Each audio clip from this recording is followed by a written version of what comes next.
రోమాపత్రిక 12వ అధ్యాయము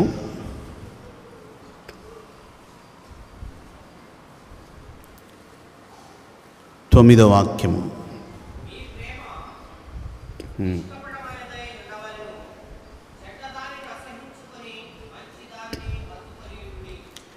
మీ ప్రేమ నిష్కపటమైనదై ఉండవలెను, చెడ్డదానిని అసహించుకొని మంచి దానిని హత్తుకొని ఉండండి. మన ప్రేమ నిష్కపటమైనదై ఉన్నప్పుడు మనం చెడ్డదాని వైపు వెళ్ళము. మంచి ఏదో అదే మనం ఎంచుకుంటాం. ఎందుకంటే మన ప్రేమ నిష్కపటమైనది గనుక. ఎన్నో ప్రేమలు లోకంలో చూస్తాం. కలుషితమైన ప్రేమలు, మలినమైన ప్రేమలు, అపవిత్రమైన ప్రేమలు, ఇవన్నీ మనం ఎన్నో లోకంలో చూస్తుంటాం. రోమా సంఘానికి పౌలు ఈ పత్రిక రాసినప్పుడు సంఘస్థుల యొక్క ప్రేమ అది నిష్కపటమైనదై ఉండాలి. కపటము లేని ఒక ప్రేమ సంఘానికి, లోకానికి బయలుపరిచింది ప్రభువైన యేసుక్రీస్తు. తండ్రి లోకమును ప్రేమించి కుమారుని పంపితే, కుమారుడు అయిన యేసయ్య సంఘమును ప్రేమించి ఆయన ప్రేమ సంఘం తెలుసుకునేదానికి తనను తాను సంఘము కొరకై అప్పగించుకున్నాడని వాక్యంలో రాయబడింది. తండ్రి కుమారుని యొక్క ఆ ప్రేమ మనం కలిగి ఉండాలి. పరిశుద్ధాత్మ దేవుడు సంఘమును స్థాపించినప్పుడు ఆ అభిషేకంతో పాటు దేవుని ప్రేమ కూడా కుమ్మరించబడింది అని రోమా పత్రికలోనే రాయబడింది. తండ్రి అయిన దేవుని ప్రేమ, కుమారుడైన యేసయ్య ప్రేమ, పరిశుద్ధాత్మ శక్తి ద్వారా కుమ్మరించబడుతున్న ప్రేమ. ఈ ప్రేమలో కపటం లేదు గనుక ఈ ప్రేమ చేత మనం నింపబడాలి. అప్పుడు మనం మంచిదానిని హత్తుకుంటాం, చెడ్డదానిని అసహించుకుంటాం. గనుక మనకు అవసరమైనది మంచి కావాలి. ఏది మంచిది అని వాక్యంలో కొన్ని విషయాలు మనం ఈ ఉదయకాలం ధ్యానిద్దాం. 147వ కీర్తన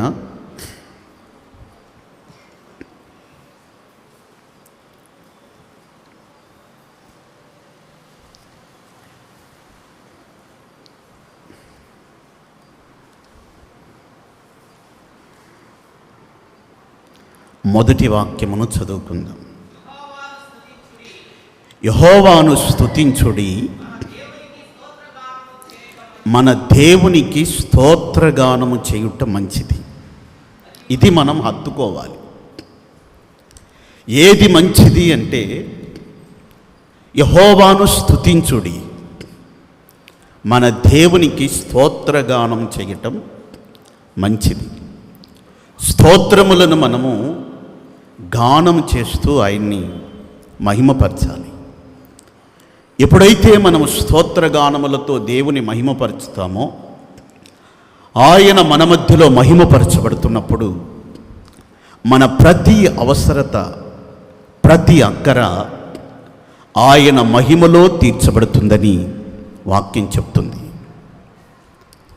మన అవసరతలు, మన అక్కరలు తీరాలని మనం దేవునికి ప్రార్థనల ద్వారా తెలియజేసేదానికంటే కూడా స్తోత్రగానములు మనం దేవునికి మహిమ కలిగేటట్లుగా ఎప్పుడైతే మనం చేయగలుగుతామో అతి త్వరగా దేవుడు మన యొక్క కార్యములను ఆయన సఫలం చేస్తాడు. స్తోత్రగానములలో ఉన్నటువంటి శక్తి చాలా గొప్పది. మనం ఆయనకి ప్రార్థనలు చేయాలని ఆయన కోరుకునే దానికంటే కూడా ఆయనను స్తుతించి ఆయనను మహిమపరచాలని ప్రభు కోరుకుంటున్నాడు. ఒక పెద్ద సభ జరుగుతుందంట, ఒక పెద్ద సభ. వేల కొలది ప్రజలు ఆ సభలో పాలు పొందారు. అప్పుడు ఆ సభలో కొంతమంది తమ యొక్క అవసరతలు అక్కరలన్నీ కూడా ప్రార్థనల ద్వారా తెలియజేస్తున్నారు. మరొక గుంపు ప్రజలు స్తోత్ర గానములతో ప్రభుని స్తుతించి మహిమపరుస్తున్నారు. పరలోకమందున్న దేవుడు ఒక ఇద్దరు దేవదూతల్ని పంపించారంట. ఒక దేవదూత ఏమో ఒక పెద్ద సంచి తీసుకొని ప్రార్థనలు విజ్ఞాపనలు అని రాసింది ఆ సంచి తీసుకొని వచ్చారంట. మరొక దేవదూత ఏమో స్తోత్రగానములు స్తుతి స్తోత్రగానములు అని మరొక సంచి తీసుకొని వచ్చారంట. ఇప్పుడు వీరిద్దరూ ఆ పెద్ద సభలో దేవదూతలు తిరుగుతూ ఉన్నారంట. అనేక మంది ప్రజలు వారి ప్రార్థనలు వారి విన్నపాలన్నీ చెప్తుంటే ఆ విన్నపాలు సంచి తీసుకొచ్చిన ఆ దేవదూత ఆ సంచి నింపుకుంటున్నారంట. స్తోత్ర గానములు చెల్లిస్తున్నటువంటి వారి స్తోత్రములు వారి గానములన్నీ కూడా మరొక దేవదూత తన సంచిలో నింపుకుంటున్నారు. ఒక 10 నిమిషాలకంతా ప్రార్థన విజ్ఞాపనలు తీసుకొచ్చిన ఆ దేవదూత యొక్క సంచి నిండిపోతే వెంటనే పరలోకానికి వెళ్ళిపోయాయంట. ఏంటి ఇంత తొందరగా వచ్చావంటే, ప్రార్థనలు విజ్ఞాపనలు అధికంగా ఉన్నాయి జనాలకి, నా సంచి తొందరగా నిండిపోయింది, నేను వచ్చాను అని చెప్పాడు. వెంటనే అవన్నీ పక్కన పెట్టి మరి స్తోత్రములు గానములు స్తుతులు ఆ దేవదూత రాలేదంటే అడుగు కూడా రాలేదంటే అక్కడ ఇంకా ఆ స్తోత్రగానాలు స్తుతులు స్తోత్రములు చెల్లించే వాళ్ళు ఎన్ని సంచులు వేసుకుంటుంటే మొత్తం ప్రజలందరి మధ్యలో తిరుగుతున్న ఆ సంచి నిండట్లేదంట. ప్రభు అన్నాడంట, ఇవన్నీ కొంచెం చదివి విన్నపాలి కదా, చదివి వాళ్ళ అవసరాలు తీర్చాలి, కొంచెం ఆగు, ఆ స్తోత్రగానములు చెల్లించిన వారు త్వరగా వస్తే వారికి నేను త్వరగా చేస్తాను అన్నాడంట. దేవునికి మహిమ కలుగునుగాక. ప్రియమైన దేవుని బిడ్డలారా, మన అవసరతలు మన విజ్ఞాపనలు మనం ప్రభువుకు చెల్లించి మనం తెలియజేసి ఆయన్ని మనం బ్రతిమలాడి ప్రార్థించేదానికంటే కూడా మన స్తోత్ర గానముల ద్వారా దేవుని అధికముగా మనం స్తుతించినప్పుడు మన యొక్క అవసరతలన్నీ ఆ మహిమలోనే తీర్చబడతాయి. గనుక యెహోవాకు స్తోత్రగానము చేయుట మంచిది. కనుక ఆయనకి మనం స్తోత్రము గానము చేయాలని దేవుని యొక్క వాక్యం మనకు సెలవిస్తుంది. యూదుల్ని పరిపాలించినటువంటి ఒక రాజు, ఆయన పేరు యెహోషాపాతు. ఆయన పరిపాలిస్తున్నటువంటి ఆ దినములలో ఆయన మీదకి దండెత్తి కొంతమంది మోయాబీయులు అమోనీయులు షేయిరు మన్యవాసులు బయలుదేరి వచ్చారు. మోయాబీయులు అమోనీయులు ఎవరంటే లోతు సంతానం, షేయిరు మన్యవాసులు ఏషావు సంతానం.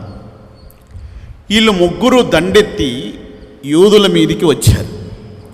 ఇశ్రాయేలు ఐగుప్తులో నుండి బయలుదేరి వచ్చేటప్పుడు అమోనీయులు మోయాబీయులు వాళ్ళకి ఎదురుపడ్డారు. కానీ దేవుడు వారిని నాశనం చేయనివ్వలేదు. నాశనం చేయనందువల్ల ఈరోజు ఏమయ్యారంటే వాళ్ళు ఈరోజు వీళ్ళ మీదకి తిరిగి లేచి యుద్ధానికి వచ్చారు. ఈ 3 గుంపుల ప్రజలు దండెత్తి వచ్చినప్పుడు యెహోషాపాతు రాజు యూదా దేశం అంతటా చాటింపు వేయించి ఉపవాస దినము ప్రకటించి దేవుని యొద్ద విచారించమని చెప్పి ఆయన మందిరానికి వెళ్ళిపోయి ప్రార్థన చేశారు. దేవా, ఈ ప్రజలని మేము జయించేదానికి మాకు శక్తి చాలదు, నీవే మా దిక్కు అని ప్రార్థన చేశారు. ఎప్పుడైతే ఆయన అలా ప్రార్థన చేశారో వెంటనే ఆయనకు ఒక వర్తమానం వచ్చింది. ఈ యుద్ధము నీవు చేయవలసినటువంటి అవసరత లేదు, యుద్ధం దేవుడే జరిగిస్తాడు అని చెప్పి ఆయనకు ఒక వర్తమానం వచ్చింది. అప్పుడు ఆయన యుద్ధానికి బయలుదేరి వెళ్ళడానికి మరి ఆయన కొంతమందిని నిర్ణయించి యుద్ధానికి బయలుదేరి వెళ్ళటానికి పెట్టాడు.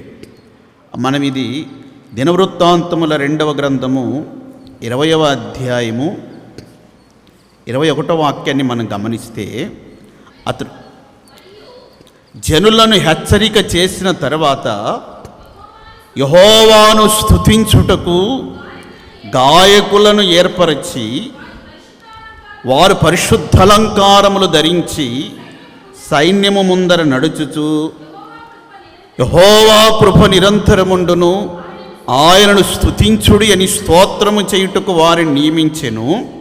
వారు పాడుటకును స్తుతించుటకును మొదలుపెట్టగా యెహోవా యూదా వారి మీదికి వచ్చిన అమోనీయుల మీద, మోయాబీల మీదను, శేయీరు మన్యవాసుల మీదను మాటుగాండ్రను పెట్టెను. ఈయన యుద్ధం చేయటానికి శత్రువులతో యెహోషాపాతు రాజు ఎవరిని నిర్ణయించి పెట్టాడంటే, మనం అక్కడ చదువుతున్నాం, యెహోవాను స్తుతించుటకు గాయకులను ఏర్పరిచి వారు పరిశుద్ధమైన అలంకారాలు ధరించి వారు దేవుని స్తుతించాలని ఒక గుంపును పెట్టారు. సహజంగా యుద్ధానికి పోయేటప్పుడు వడిసెలు విసరగలిగితే వడిసెలు విసిరే వాళ్ళని, బాణం వేయగలిగితే బాణం వేసే వాళ్ళని, ఈటె వాడగలిగితే ఈటె విసిరే వాళ్ళని యుద్ధానికి పంపుతారు. కానీ ఇక్కడ యెహోషాపాతు రాజు యుద్ధానికి ఎవరు నిర్ణయించి పెట్టాడంటే, పాడేవారిని, స్తుతించేవారిని, గాయకులను నిర్ణయించి పెట్టాడు. వారికి కూడా ఆయన పరిశుద్ధమైనటువంటి అలంకారము కలిగిన వస్త్రములను ధరింపజేశాడు. ప్రియమైన దేవుని బిడ్డలారా, వారు ఎప్పుడైతే పాడుటకు, స్తుతించుటకు మొదలు పెట్టారో, శేయీరు మన్యవాసుల మీద, అమోనీయుల మీద, మోయాబీల మీద దేవుడు మాటుగాండ్రను పెట్టాడంట. వారి శత్రువుల మీద మాటుగాండ్రను ఎవరు పెట్టారంటే, దేవుడే వారి మీద మాటుగాండ్రను పెట్టాడు. గనుక వారు హతులైరి 23వ వాక్యములో, అమోనీయులు, మోయాబీయులు, శేయీరు మన్యవాసులను బొత్తిగా చంపి నిర్మూలం చేయవలని పొంచి ఉండి వారి మీద పడి, వారు శేయీరు కాపురస్తులను కడముట్టించిన తర్వాత తమలో ఒకరిని ఒకరు చంపుకొనుటకు మొదలుపెట్టిరి. యూదా వారు అరణ్యమందున్న కాపరుల దుర్గము దగ్గరకు వచ్చి సైన్యము తట్టు చూడగా వారు శవములై నేలపడి ఉండిరి, ఒక్కడునూ తప్పించుకోలేదు. దేవునికి మహిమ కలుగునుగాక. ఎవరు చంపారండి వీళ్ళని? వీరితో ఎవరు యుద్ధం చేశారు? యోధులు ఇక్కడ యుద్ధానికి వెళ్ళినప్పుడు యుద్ధానికి సంబంధించినటువంటి ఏ ఆయుధము వారు వాడలేదు. 3 గుంపుల ప్రజలు, 3 దేశస్థుల ప్రజలు యూదుల మీదికి దండెత్తి వస్తే యోధులు ప్రార్థన చేసి దేవుడు తమకిచ్చిన ఆలోచన ప్రకారం వారు ఒకటే చేశారు. యుద్ధంలో మనం జయం పొందాలి, శత్రువుల మీద మనం జయం పొందాలంటే ఒకటే ఒకటి, మన దేవునికి మనం స్తోత్రగానము చేయాలి.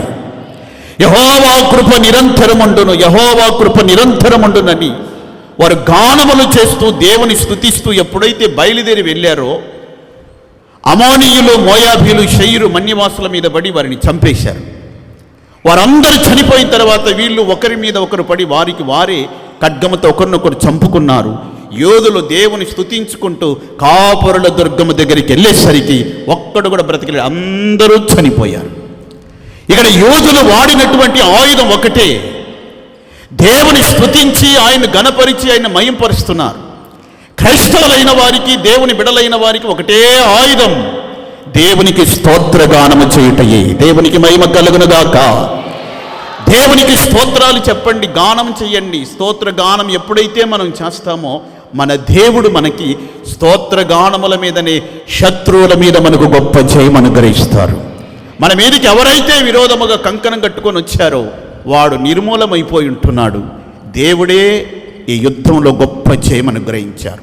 యోధులంతా దేవుని స్తుతించారు, దేవుడు వారి మధ్యలో మహిమపరచబడ్డాడు, శత్రువు నిర్మూలించబడ్డాడు. మనమంతా కలిసి దేవుని స్తుతించినప్పుడు మన మధ్యలో దేవుడు మహిమపరచబడతాడు. శత్రువు యొక్క కుయుక్తి క్రియలన్నీ కూడా నిర్మూలం చేయబడతాయి. దేవునికి మహిమ కలుగునుగాక. దేవునికి స్తోత్రము గానము చేయుటయే మంచిది, మనమందరము స్తుతి గానము చేయుటయే మంచిది. దేవునికి స్తోత్రము గానము చేయుటయే మంచిది, మనమందరము స్తుతి గానము చేయుటయే మంచిది. యెరూషలేము యెహోవాయే కట్టుచున్నవాడని,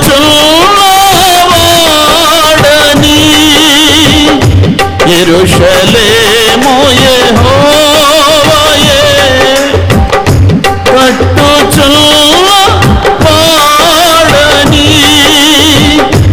ఇశ్రాయేలీయులను పోగు చేయువాడని, ఇశ్రాయేలీయులను పోగు చేయువాడని. దేవునికి స్తోత్రము, ప్రాణము చేయుటయే మంచిది, మనమందరము స్తుతి ప్రాణము చేయుటయే మంచిది. హల్లెలూయా. యెహోవాకు స్తోత్రగానము చేయుట మంచిది. ఆ స్తోత్రగానము ద్వారా దేవుడు మహిమపరచబడతాడు, మన కార్యములు ఆయన సఫలం చేస్తాడు. మరొక విషయాన్ని మనం గమనిద్దాం. కొరింథీయులకు రాసిన 2వ పత్రిక 2వ అధ్యాయము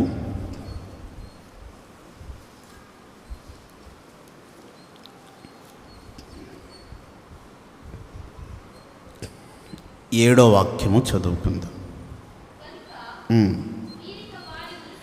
మీరిక వానిని శిక్షింపక క్షమించి ఆదరించుట మంచిది, లేని ఎడల మునిగిపోవును. ఇక్కడ పౌలు ఈ కొరింథీయులకు రాసినప్పుడు 2వ పత్రికలో ఎవడైనను దుఃఖము కలగజేసి ఉండిన ఎడల సంఘములో, నాకు మాత్రం కాదు కొంత మట్టుకు మీకందరికీ దుఃఖం కలగజేస్తున్నాడు.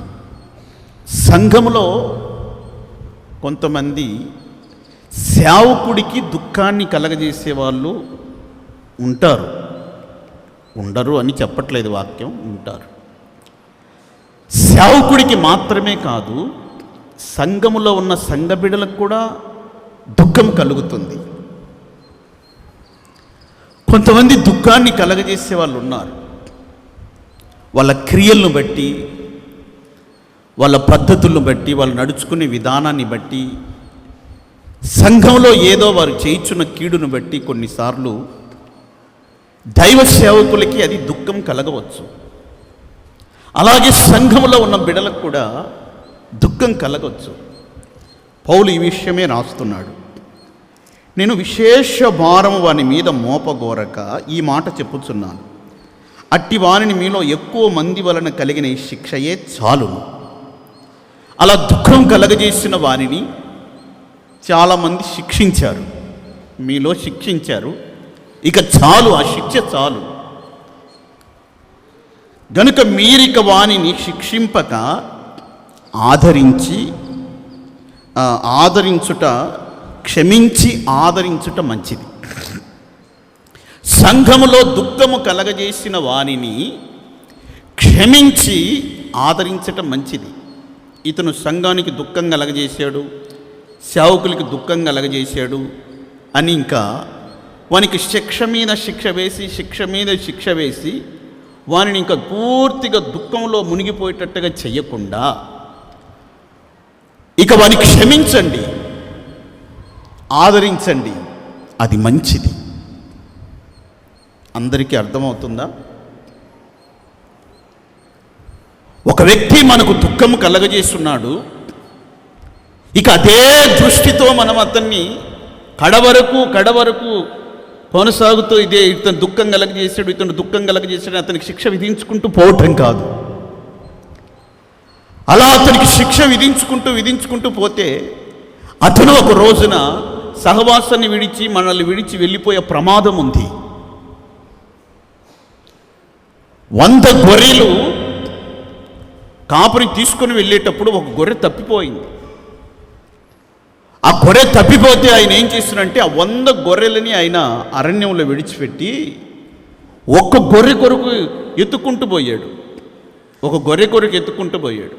ఈ 99 గొర్రెలు ఏమనుకుంటుంటాయి తెలుసా? పోయింది ఒకటే కదా, వెనకబడిన గొర్రె పోయింది. ఆ వెనకబడిపోయినటువంటి ఆ గొర్రెని ఎత్తుకుంటూ పోయాడు. మనం ఇక్కడ 99 మంది లేమా? 99 మంది వీడు ఉన్నాం కదా, ఒక్కదాని కొరకు పోయాడు అంటే ఆ ఒక్క గొర్రెని ఆయన ప్రేమిస్తున్నాడా? మనల్ని ప్రేమించట్లేదా? ఆ ఒక్క గొర్రె ఆయనకి పాలిచ్చి పోషిస్తుందా? మనం పాలిచ్చి మనం పోషించట్లేదా? మనల్ని ఇక్కడ అరణ్యంలో వదిలేసి ఒక్క గొర్రె కొరకు అంత దూరం పోయాడు.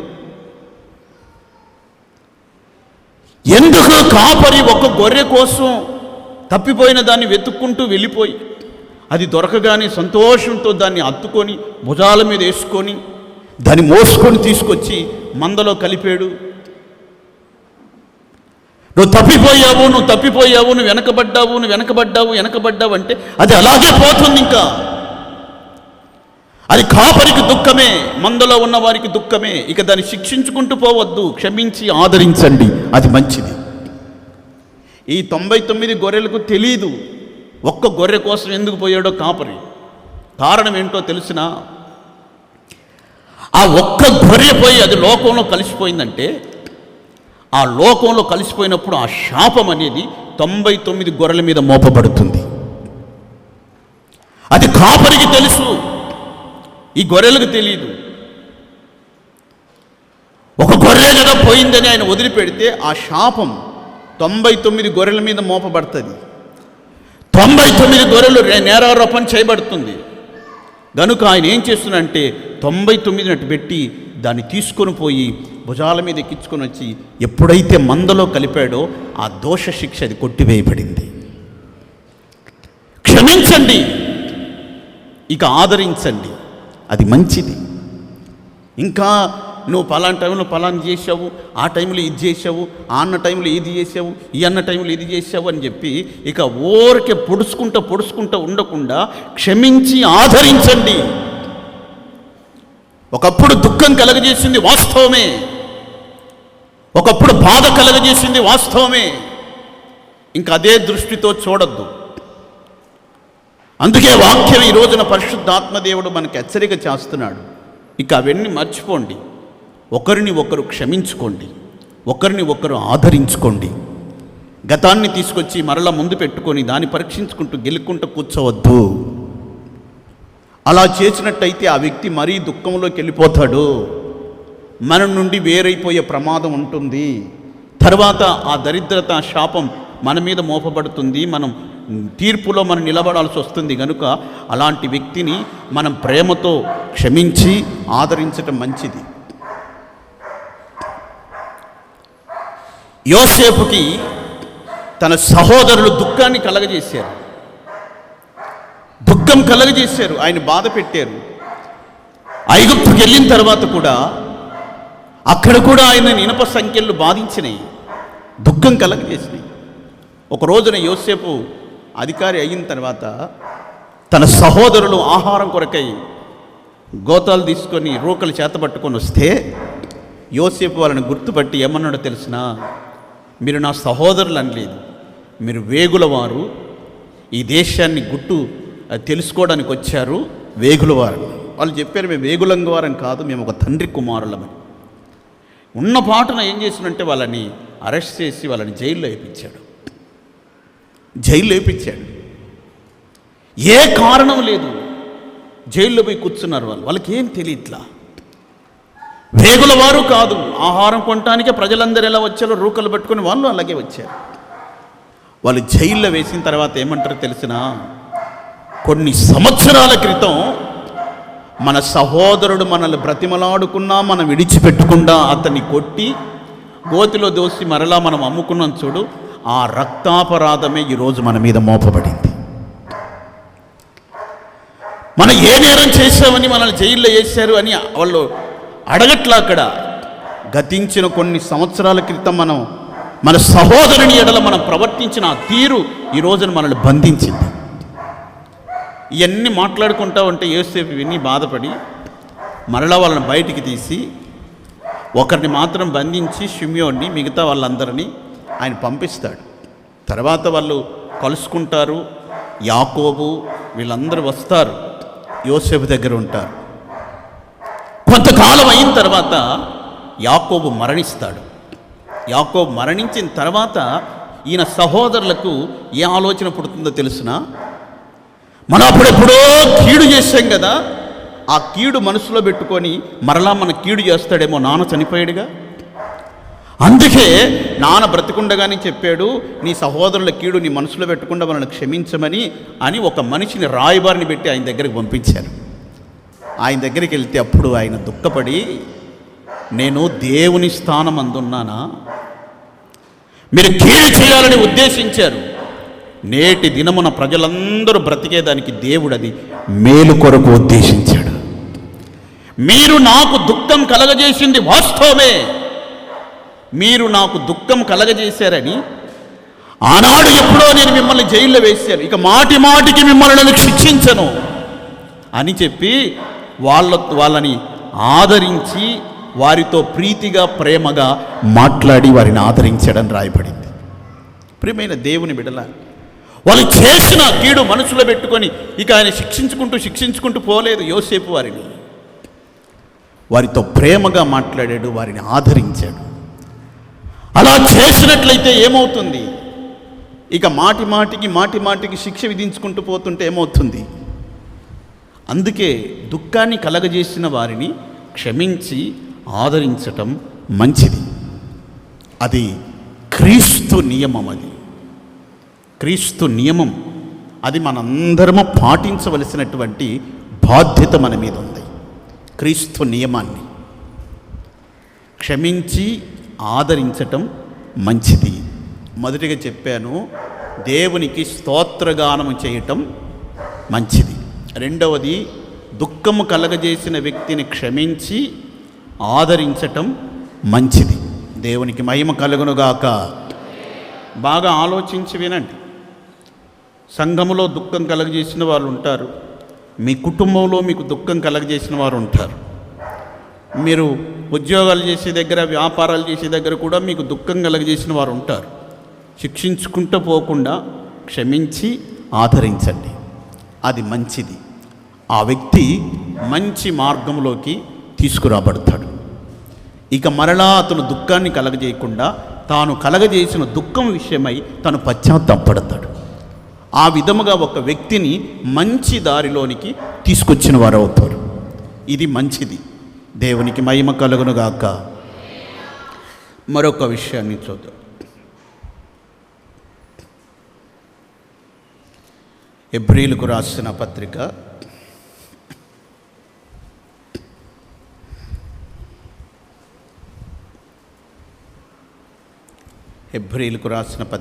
13వ అధ్యాయము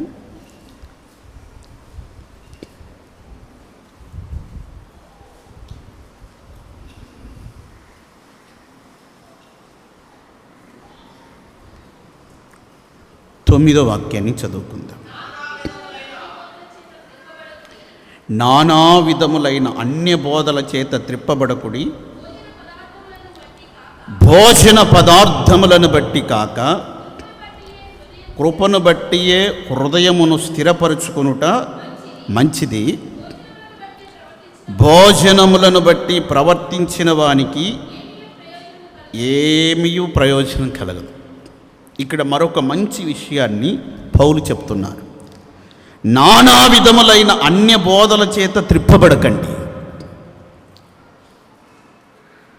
భోజన పదార్థములను బట్టి కాక కృపను బట్టియే హృదయము స్థిరపరుచుకొనుట మంచిది. భోజనాలను బట్టి హృదయం స్థిరపడదు,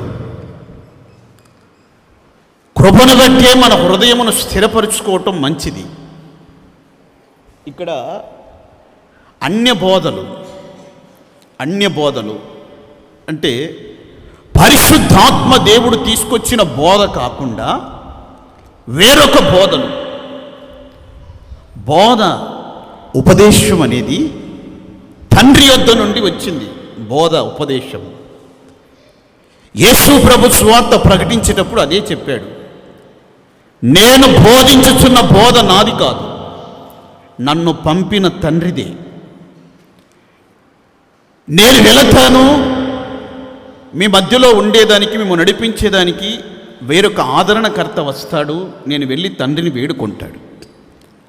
ఆయన వచ్చి తండ్రి దగ్గర ఏమి విన్నాడో, ఏమి చూశాడో అది మీకు బోధిస్తాడు. అంతేకాదు, నేను బోధించిన వాటిలోనివి కూడా తీసుకొని మీకు బోధిస్తాడు. నేను బోధించిన, పరిశుద్ధాత్మ దేవుడు బోధించిన తండ్రి దగ్గర ఏదైతే మేము విన్నామో, ఏదైతే మేము చూసామో అదే బోధిస్తాం. యేసు ప్రభు కొన్నిసార్లు బోధిస్తున్నప్పుడు సమాజ మందిరాలలో శాస్త్రులకి, పరిసయ్యులకి ఆశ్చర్యం కలిగేది. ఈ బోధ ఎక్కడిది? ఈ పాండిత్యం ఎక్కడిది? ఇంత చక్కగా బోధిస్తున్నాడు ఈయనని. ఆయన తీసుకొని వచ్చి ఆ బోధలు సమాజ మందిరంలో బోధించినట్టుగానే పెంతెకోస్తు పండగ దినమున పరిశుద్ధాత్మ అభిషేకం కుమ్మరించబడినప్పుడు కూడా పరిశుద్ధాత్మ దేవుడు కొన్ని బోధలు తీసుకొని వచ్చి వారి మధ్యలో కుమ్మరించాడు. సంఘములో పరిశుద్ధాత్మ దేవుడు తీసుకొని వచ్చిన బోధలు సంఘమును సంపూర్ణపరుస్తాయి. ఒక మనిషిని పరిపూర్ణపరిచి క్రీస్తు పోలికలోనికి మార్చి తండ్రి ఎదుట నిలబెడుతుంది ఆ బోధ. అందుకే పౌలు చెప్పేది, సమస్త విధమైనటువంటి జ్ఞానముతో ప్రతి మనుష్యునికి మేము బోధించుచు, హెచ్చరించుచు, బుద్ధి చెప్పుచు క్రీస్తును ప్రకటిస్తున్నాం. ఎందుకొరకు? ఆయన ఎదుట మేము నిలవబెట్టాలని. పరిశుద్ధాత్మ దేవుడు తీసుకొచ్చినటువంటి ఈ బోధలు సంఘములో కుమ్మరించబడినప్పుడు వెంటనే అపవాది కూడా ఏం చేస్తున్నంటే కొన్ని బోధలు తీసుకొని వచ్చి సంఘములో కుమ్మరించాడు. ఎప్పుడైతే అపవాది తీసుకొచ్చి ఈ బోధలు సంఘములో కుమ్మరించాడో కొంతమంది పరిశుద్ధాత్మ బోధించి ఆ బోధలకు లోబడకుండా దురదర్శవులు కలిగిన వారై కల్పింపబడిన కల్పనా కథల వైపు తిరుగుతూ వచ్చారు. అన్య బోధల వైపు తిరుగుతూ వచ్చారు. అలా అన్య బోధల వైపు తిరుగుతూ వచ్చారు కనుకనే పౌలు సంఘానికి హెచ్చరిక చేస్తున్నాడు.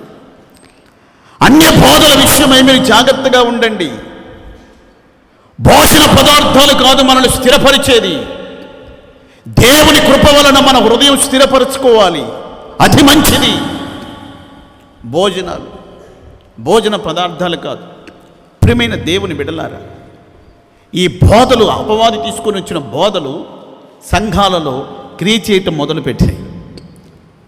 ఈ సంఘాలలో క్రియ చేసేటటువంటి బోధల గురించి దేవుడు హెచ్చరిక చేశాడు. చిన్నాసియాలో ఉన్న 7 సంఘాలకి వర్తమానాలు పంపేటప్పుడు యెజబేలు బోధలని, నికోలాయితుల బోధలని, ఇలా కొన్ని కలిపి చెరిపెడి బోధలని హెచ్చరిక చేశాడు. రకరకాలైన బోధలు బోధించబడుతున్నాయి. అన్ని బోధలు నమ్మదగినవి కాదు.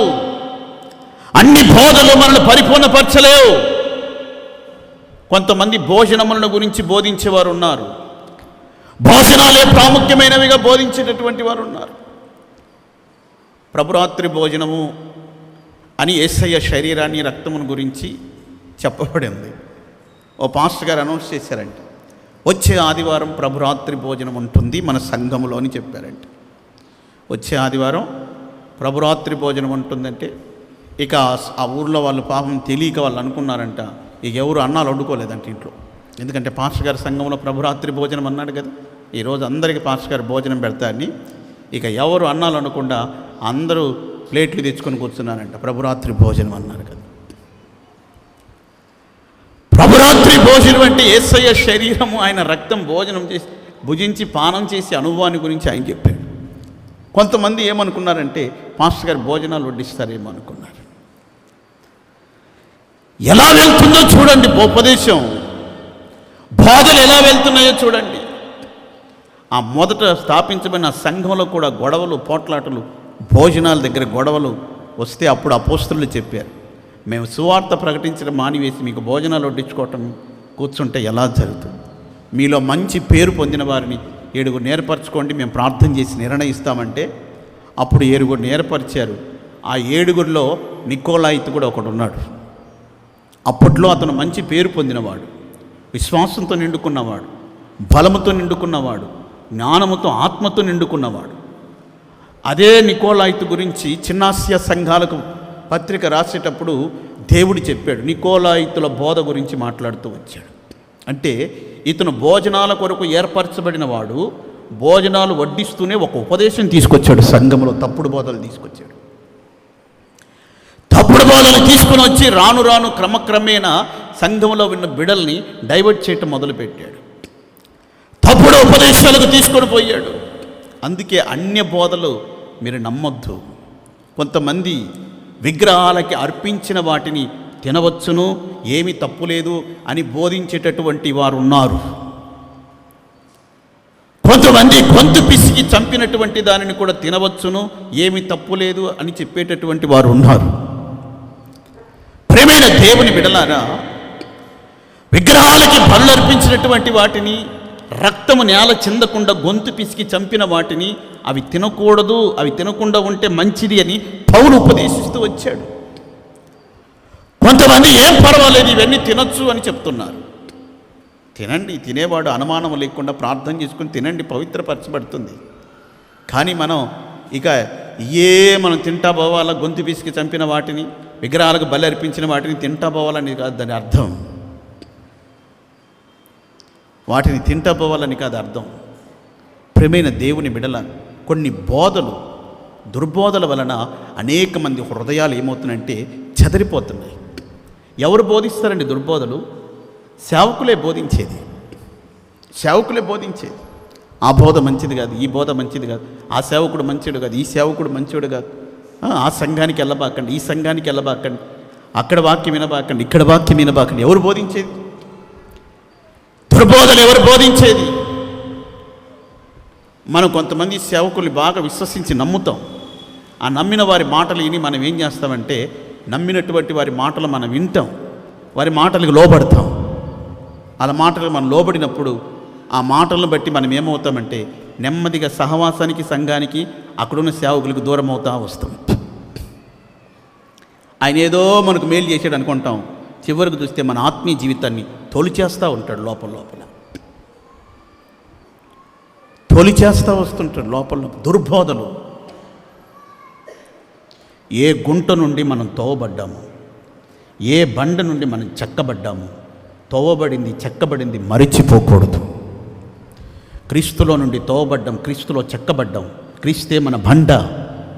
అంతేగాని మనం వాళ్ళ మాటలు వీళ్ళ మాటలు విని మన ఆత్మీయ జీవితాన్ని పాడు చేసుకొని సంఘానికి, సహవాసానికి దూరం అయితే ఎవరికి నష్టం? అన్య బోధనలు బట్టి నీ హృదయం చెదరిపోతే ఎవరికి నష్టం? మనుషుల మాటలు విని నీ హృదయాన్ని చెదరగొట్టుకుంటే, నీ జీవితాన్ని స్పాయిల్ చేసుకుంటే, జీవితం చెలరేకలుగా మారిపోతే ఎవరికి నష్టం? సంఘంలో ఉన్నంతకాలం కాపుదల ఉంటుంది, బయటికి పోతే కాపుదల ఉంటుందా? ఇంటికాడ కూర్చుంటే కాపుదల ఉంటుందా? త్రోవ పక్కన అంజురపు చెట్టు ఉంది. యేసు ప్రభు వెళ్ళి చూశాడు, ఒక్క ఫలం లేదు, ఇక కాయవన్నాడు. వాళ్ళు వచ్చేసరికి అది ఎండిపోయింది. ద్రాక్ష తోటలో ఒక అంజురపు చెట్టు ఉంది, అది కాయలేదు, నరికేస్తానని చెప్పాడు.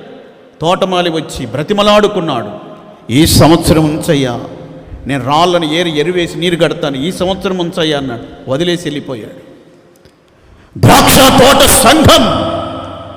సంఘంలో ఒకటి ఫలించలేదు, బయట కూడా ఒకటి ఫలించలేదు, అది ఎండిపోయింది. ఇది కాపాడబడింది. కారణం, సంఘములో విజ్ఞాపన చేసే తోటమాలి ఉన్నాడు. దేవునికి మహిమ కలుగునుగాక. సంఘములో ఉంటే నీకు తోటమాలి విజ్ఞాపన చేసి నిన్ను కాపాడుతాడు. సంఘాన్ని వదిలిపెట్టి బయట పోతా, నేను బయటికి పోతా, బయటికి పోతే ఎవరు కాపాడతారు నిన్ను? ఎండిపోయింది, ఏర్లతో సహా ఎండిపోయింది. ప్రియమైన దేవుని బిడ్డల, మనుషుల మాటలను బట్టి మనం దుర్బోధలు విని మనకి దేవునికి దూరం అవటం మంచిది కాదు, మంచిది కాదు. కృపను బట్టి హృదయం స్థిరపరచుకోవటం మంచిది. దేవునికి మహిమ కలుగునుగాక. మరొక విషయం చెప్తాను. సమూయేలు మొదటి గ్రంథము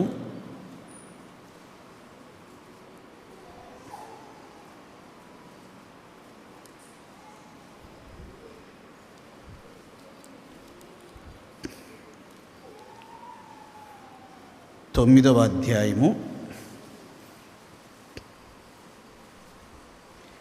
9-10 వాక్యాలు చదువుకుంది.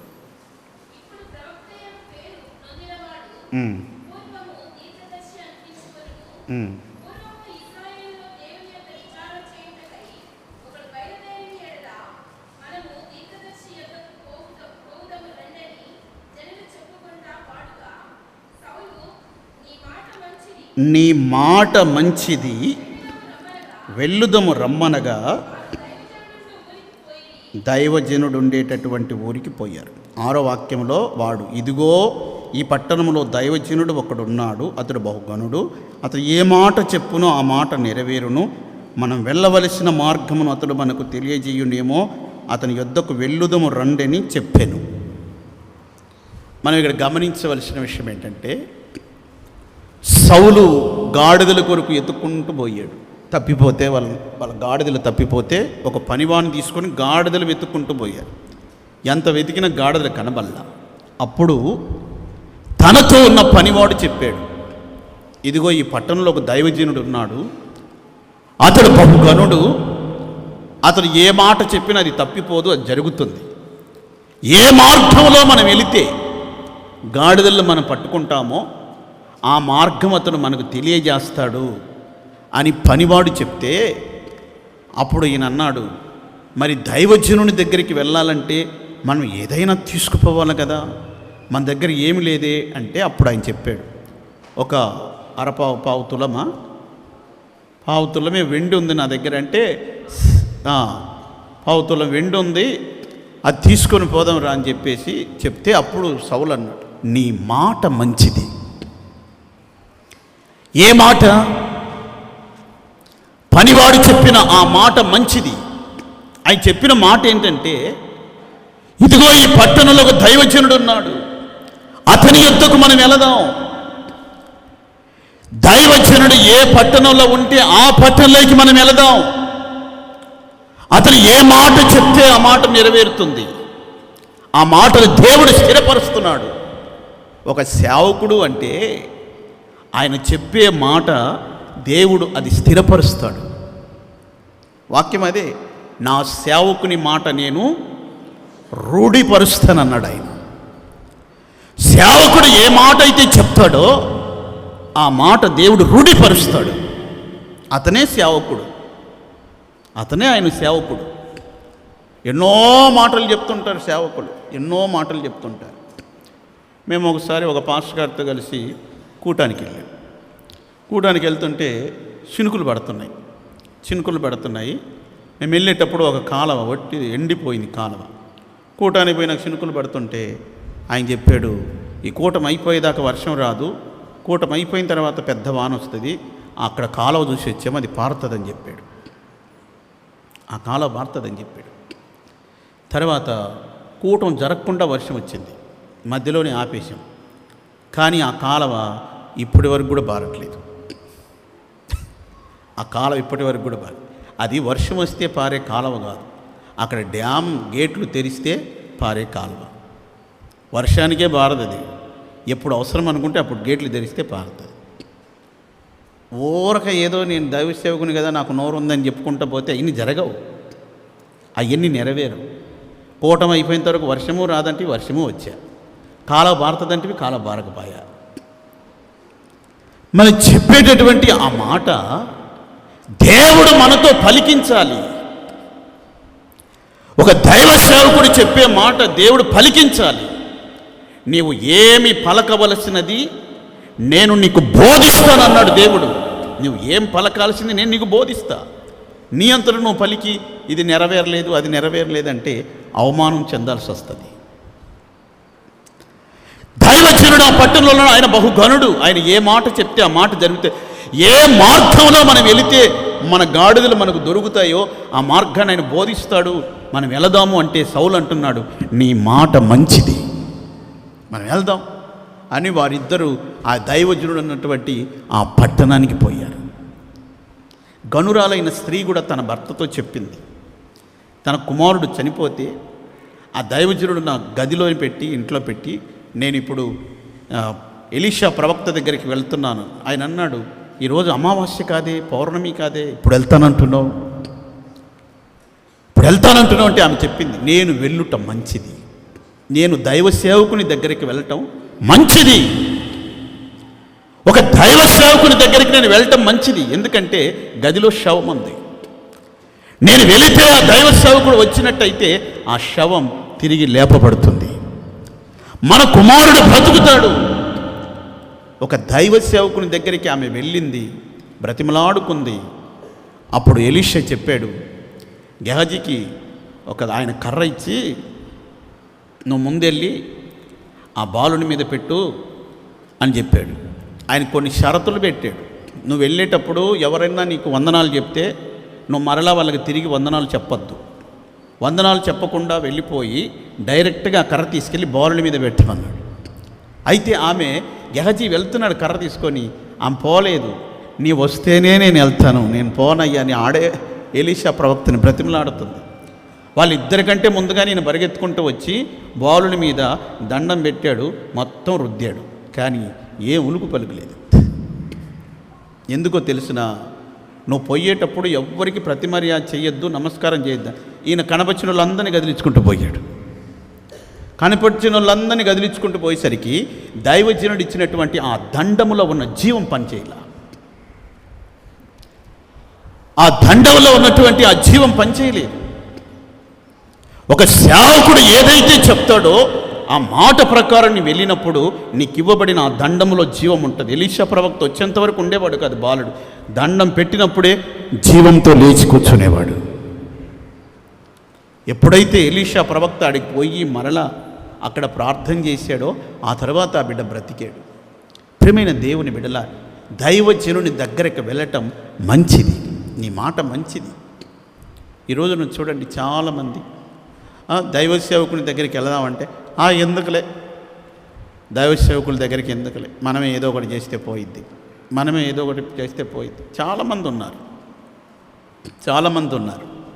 కొంతమంది ఇంటికి పునాదులు వేసి ఇల్లు కడుతున్నారు. నేను వెళ్ళి అడుగుతూ ఉంటాను, ఏంటమ్మా ఎప్పుడు వేసారు పునాది, కనీసం ప్రార్థన చేయలేదే అంటే, మీరు వస్తారో రారో అనుకున్నామన్నా, యేసు రక్తం ఉంది ఇంట్లో, ప్రార్థన చేసి వేసాము మేమే పునాది అంటే. ప్రతిదానికి ఆ విధంగా ఇలా ప్రారంభించినవి అవి కొనసాగలేవు. దైవ సేవకుని దగ్గరికి వెళ్ళటం మంచిది. దైవ సేవకుడు రావాలి, ప్రార్థన చెయ్యాలి, వాక్యం చదవాలి, పునాది వెయ్యాలి, అవి కట్టబడుతుంది. మనకు దేవుడు ఒక క్రమం ఇచ్చాడు, ఆ క్రమాన్ని మనం పాటించాలి. నీ మాట మంచిది, మీ అందరూ మాట్లాడే ఆ మాట మంచిదిగా మార్చబడని. ఇప్పుడు ఈ తల్లి మాట్లాడుతుంది, నీ మాట మంచిదని మరొక తల్లి చెప్పాలి. ఆ తల్లి మాట్లాడుతుంది, నీ మాట మంచిదని మరొక తల్లి చెప్పాలి. నీ మాటలు అసలు నమ్మేదానికే లేదు, నీ మాటలన్నీ వేస్ట్ మాటలే, నీ మాటలని వ్యర్థమైన మాటలే అన్నట్టుగా ఉండకూడదు. మనం ఏది మాట్లాడినా నీ మాట మంచిది. ఒక పనివాడు మాట్లాడిన మాటని సౌలు అంటున్నాడు, నీ మాట మంచిది. ఆ మంచి మాట సౌల్ని ఎక్కడ దాకా తీసుకుపోయిందో తెలిసినా, ఇశ్రాయేలీల 12 గోత్రముల వారికి సింహాసనాసీనుడయ్యేటట్టుగా రాజుగా చేసింది ఆ మాట. ఆ మంచి మాట ఆయన్ని రాజును చేసింది. గనుక నీ మాట మంచిది. దేవునికి మహిమ కలుగునుగాక. నేను ఎన్ని విషయాలు చెప్పాను ఇప్పుడు. మొదటిది స్తోత్రగానము చేయుట మంచిది. రెండవది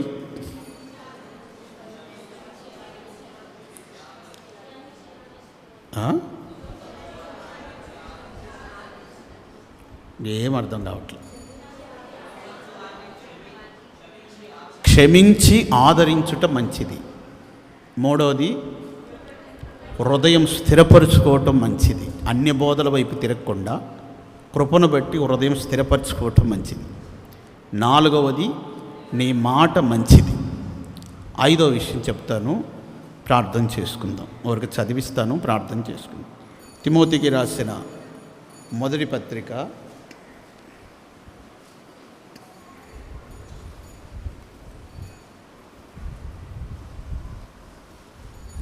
2వ అధ్యాయము 3వ వాక్యం. ఇది మంచిదియు అనుకూలమునైనదియు నై ఉన్నది. ఇది మంచిది, మన రక్షకుడైన దేవుని దృష్టికి అనుకూలమైనది. ఏది మంచిది అంటే, మనము సంపూర్ణ భక్తియు మాన్యత కలిగి నెమ్మదిగా సుఖముగా బ్రతుకు నిమిత్తం అన్నిటికంటే ముఖ్యముగా మనుషులందరి కొరకు, రాజుల కొరకు, అధికారుల కొరకు విజ్ఞాపనలను, ప్రార్థనలు, యాచనలు, కృతజ్ఞతాస్తుతులు చేయవలెనని హెచ్చరించుచున్నాను. హెచ్చరిక మంచిది. ఏది మంచిది? హెచ్చరిక మంచిది. తిమోతిని పౌలు ఏ విషయంలో హెచ్చరిస్తున్నాడంటే, సంపూర్ణమైన భక్తి, మాన్యత అంటే గంభీరత్వం. సంపూర్ణమైన భక్తియు మాన్యతయు కలిగి నెమ్మదిగా సుఖంగా మనం బ్రతకాలంటే, మనుషులందరి కొరకు, అధికారుల కొరకు, రాజుల కొరకు మనం ఏం చేయాలంటే ప్రార్థనలు, యాచనలు, కృతజ్ఞతాస్తుతులు దేవుని చెల్లించాలి. నెమ్మదిగాను సుఖముగా బ్రతకాలని అనుకునే వాళ్ళంతా హల్లెలూయా అని చెప్పండి. చూడు, అది కూడా పెద్ద శబ్దం రావట్లా, నెమ్మదిగా వచ్చింది. ఎందుకంటే నెమ్మదిగా బ్రతకాలి, నెమ్మదిగా బ్రతకాలి కదా. మరొకసారి బిగ్గరగా చెప్పండి, ప్రైజ్ ది లార్డ్. మనము నెమ్మదిగా సుఖంగా బ్రతకాలంటే మనం ఏం చేయాలంటే, మన కొరకు మనం ప్రార్థన చేసుకోవటం కాదు, మనుషులందరి కొరకు చెయ్యాలి. అధికారుల కొరకు, రాజుల కొరకు చెయ్యాలి. కొన్నిసార్లు మనం అనుకుంటాం, ఎప్పుడు పాస్టర్ గారు ఏంటి అధికారుల కొరకు చేయమంటారు, రాజుల కొరకు చేయమంటారు, నశించిపోయే ఆత్మల కొరకు చేయమంటారు, రోగాలతో ఉన్న వాళ్ళ కొరకు చేయమంటారు. మనం ఇన్ని సమస్యలతో వస్తే మన సమస్యను చెప్పుకోవడానికి సమయం ఇవ్వరు. అంటే మనము వారందరి కొరకు ప్రార్థన చేసేటప్పుడు మన సమస్య తెగిపోతూ వస్తుంది. దేవునికి మహిమ కలుగునుగాక. మనుషులందరి కొరకు మనం ప్రార్థన చేసేటప్పుడు మనం నెమ్మది పొందుతూ వస్తాం. అధికారులందరి కొరకు ప్రార్థన చేసేటప్పుడు మనం సుఖంగా ఉండగలుగుతాం. మన నెమ్మది, మన సుఖము మనం ప్రార్థన చేసుకుంటే కాదు, మన ప్రార్థన మన కొరకు చేసుకుంటే కాదు, ఇతరుల కొరకు చేసే ప్రార్థనే మనకు నెమ్మది అనుగ్రహిస్తుంది. ఇతరుల కొరకు చేసే ప్రార్థనే మనకు సుఖాన్ని కలగజేస్తుంది. తిమోతి, ఈ ప్రార్థనల విషయంలో నువ్వు జాగ్రత్తగా ఉండాలి అని పౌలు హెచ్చరించాడు. ఈ హెచ్చరిక మంచిది. దేవునికి మహిమ కలుగునుగాక. హెచ్చరిక మాటలన్నీ కూడా మంచివి. తండ్రి ప్రేమించిన కుమారుని హెచ్చరిస్తాడు, ప్రేమించని కుమారుని హెచ్చరించడు. ఒక తండ్రి మనల్ని హెచ్చరిస్తున్నాడు, ఒక అన్న మనల్ని హెచ్చరిస్తున్నాడు, ఒక తల్లి మనల్ని హెచ్చరిస్తుంది, ఒక దైవ సేవకుడు మనల్ని హెచ్చరిస్తున్నారంటే వారు మనల్ని ప్రేమిస్తున్నారని అర్థం. హెచ్చరిక వెనకాల ఏముంటుందంటే ప్రేమ ఉంటుంది. హెచ్చరించకుండా కప్పి పెట్టుకుంటూ వస్తున్నాడంటే దాని అర్థం ఏంటో తెలిసినా నీ పతనాన్ని కోరుకుంటున్నారని దాని అర్థం. అందుకే హెచ్చరిక అనేది మంచిది. హెచ్చరికను త్రోసివేస్తే పశుప్రాయులు అవుతారని వాక్యం చెప్తుంది. గద్దింపును మనం తృణీకరిస్తే హఠాత్తుగా ఒక వినాశనంలోకి వెళ్లాల్సి వస్తుందని వాక్యం చెప్తుంది. హెచ్చరిక గద్దింపుని మనం త్రోసివేయక, తృణీకరించక, హెచ్చరికని, గద్దింపుని మనం తీసుకోవాలి. అది మంచిది. దేవునికి మహిమ కలుగునుగాక. గనుక ఈ మంచిని మనం హత్తుకుందాం, చెడ్డదాన్ని మనం అసహించుకుందాం, దేవుని ప్రేమతో మన హృదయాలు నింపుకుందాం. కపటం లేని జీవితం మనం చేద్దాం. ప్రభు త్వరగా రాబోతున్నాడు. ఒక రెప్పపాటున మనం రూపాంతరం చెంది యేసుని మనం ఎదుర్కొనబోతున్నాం. ఎంతమందికి సంతోషమో! యేసుని ఎదుర్కొనబోతున్నాం. ఎంతమందికి సంతోషం? గట్టిగా లేలి అని చెప్పండి. అందరూ అలాగే మోకరించి ఒక చిన్న ప్రార్థన చేసుకుందాం.